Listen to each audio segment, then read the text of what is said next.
Bom,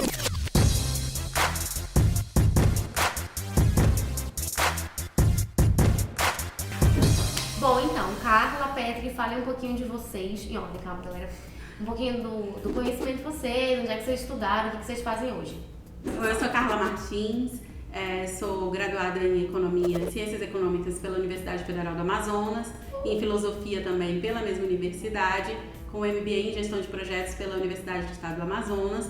Atualmente eu atuo na Secretaria de Estado de Cultura, né, economista lá, mas lá trabalho como assessora, né, então a gente está nessa pauta. E estudos, né, nossos estudos econômicos aí, a gente fez várias pesquisas, né, na faculdade, alguns fora dela, e é um tema que também a gente tem bastante interesse, porque também nos afeta diretamente, né, a gente, as nossas famílias, né, então todo mundo quer saber um pouco do que está acontecendo, de como vai ficar.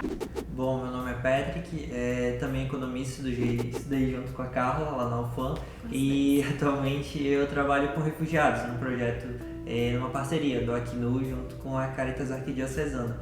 E eu achei o convite assim incrível, porque é algo que a gente não discute muito, né, na sociedade. A gente, acho que até esse é um problema do brasileiro, né? A gente acaba não refletindo sobre as nossas questões futuras, né? A gente é um tanto quanto imediatista, sempre pensando naquele momento e não pensando no que pode, né, chegar pra gente no futuro. Até porque o tema tem muitos extremismos na internet. Você ouve quem é contra, com todos os argumentos contra, e quem é a favor não quer ouvir nenhum argumento contra, e vice-versa, né? Tudo está muito polarizado. Primeira pergunta, eu vou me aposentar um dia? Brincadeira, não é a primeira pergunta não, mas é assim, tem dois argumentos que acredito são as fundações desse projeto, desse texto, né? Que são: os brasileiros estão envelhecendo e vivendo por mais tempo, então a expectativa de vida brasileira aumentou nos últimos 30 anos. Isso é um fato, ok, nossos idosos estão vivendo mais tempo e requer aposentadoria, enfim. E as famílias tiveram uma mudança estrutural. Antes as famílias eram de 3, 4, 5 pessoas nos anos 80 e 70, e agora as famílias são de maioria de filho único, principalmente as classes A, B e C, estão diminuindo a quantidade de filhos. Isso também interfere na questão previdenciária. Não sei se estou errada. Estou errada? Está errada sim, sua burra. Não, que isso. Vários fatores, não só um fator, é preponderante na hora de se escrever uma reforma da Previdência, né? Então, a questão da idade, a questão de qualidade de vida, se as pessoas estão vivendo mais é porque maioritariamente os brasileiros estão tendo uma melhor qualidade de vida. Isso reflete diretamente no nosso estilo de vida e no nosso trabalho, né? Antigamente uma pessoa trabalhava até seus 55 anos, não tinha uma expectativa de vida tão alta. Hoje, a atividade laboral dela, ela no mercado de trabalho, pode ser utilizada um pouco mais tempo. Então, óbvio que isso também vai refletir nisso, e o tempo que se vai pagar para essa pessoa receber a aposentadoria. Então, quanto as pessoas elas vão envelhecendo com o tempo, claro, elas vão continuar recebendo essa aposentadoria, e isso, de alguma certa forma, por ter mais aposentados, vai onerar um pouco mais o sistema. Não significa dizer que não é importante ou que eles não devem receber, não é isso. Mas pensar esse pessoal no mercado de trabalho no futuro, uma forma também de incluir. Óbvio, é uma variável importante que também está sendo visualizada na hora de contemplar essa reforma, e é um item sim de importância. Petro, o que tu acha?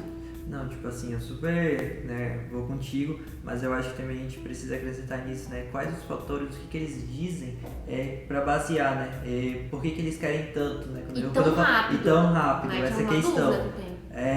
A gente sempre ouve nessas discussões, principalmente, né, do nosso ministro da Economia, sobre a questão do quanto que isso vai ganhar, né, nos próximos 10 anos. Ele fala de 1 trilhão, aí agora nessa reforma que foi aprovada agora de ação, diminuiu para cerca de aproximadamente 900 bilhões.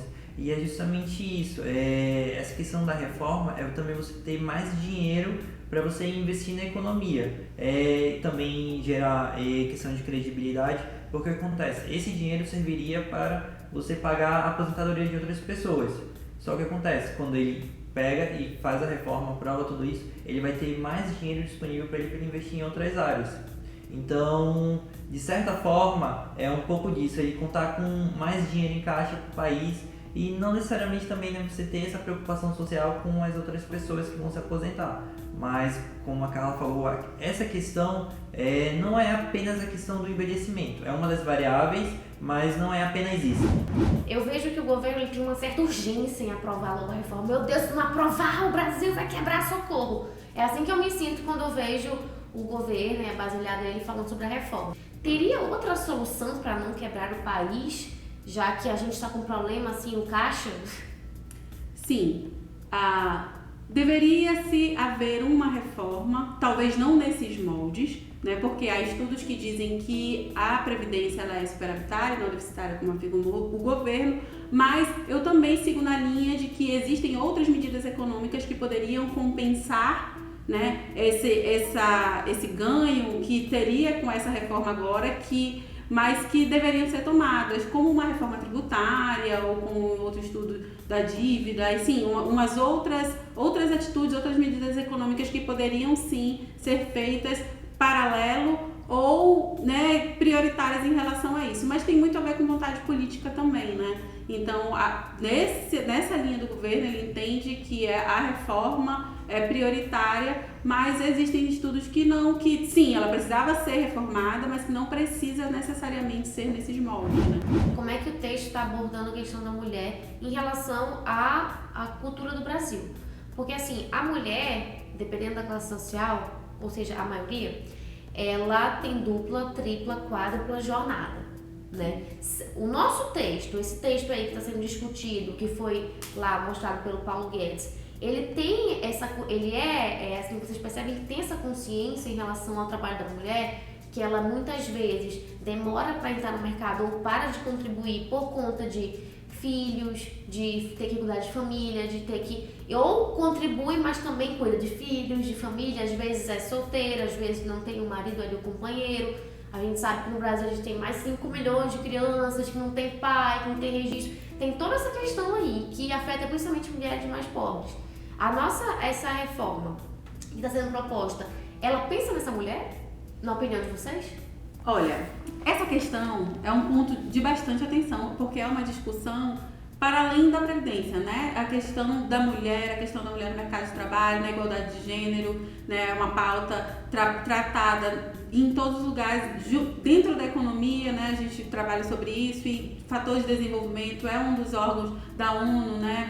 A questão da igualdade de gênero, um dos objetivos da gente trabalhar sobre isso. E nessa reforma em especial, a mulher continua se aposentando, não é? Um pouco mais cedo que o homem. Do tempo. Essa é a questão, né? Tipo, porque a gente sabe que, pelo menos em todas as reformas, a mulher sempre acaba se aposentando antes, né?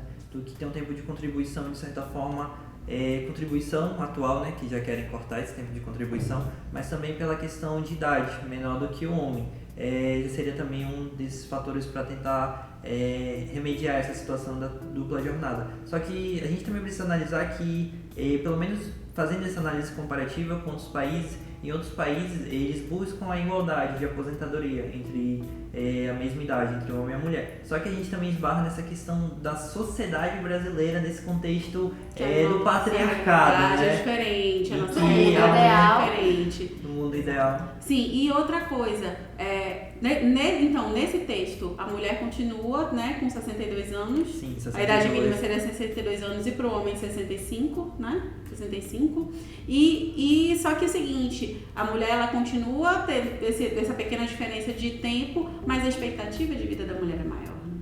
Então, tem várias coisas a se pesar. Nesse primeiro momento a gente identificou isso. Claro, não responde todas as demandas, né? Mas a mulher, ela tem ganhado muito espaço. Para mim, a questão já não é nem tanto só a questão da aposentadoria, mas a questão da igualdade no mercado de trabalho, salários equiparados, né? Que hoje a mulher ainda recebe menos que os homens, às vezes até com qualificação igual ou superior e com os mesmos cargos. Então, isso tudo, né, reflete que até o valor da aposentadoria. Se eu trabalho da minha vida toda ganhando menos, eu vou me aposentar ganhando menos. Então, essa pauta, ela é para além da aposentadoria também, ela é sobre tudo isso, né?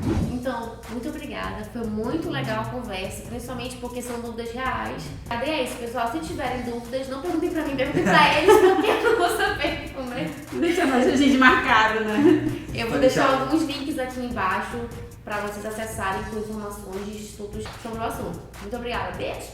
E se inscreva no canal, compartilhe com a tia, com a mãe, com a avó, com o filho, com a vizinha, com a fofoqueira que tá muito conversa. Quem fala besteira, a gente tem que ajudar as pessoas a terem informação. Informação é tudo. É a chave do nosso futuro, informação. Então, muito obrigada.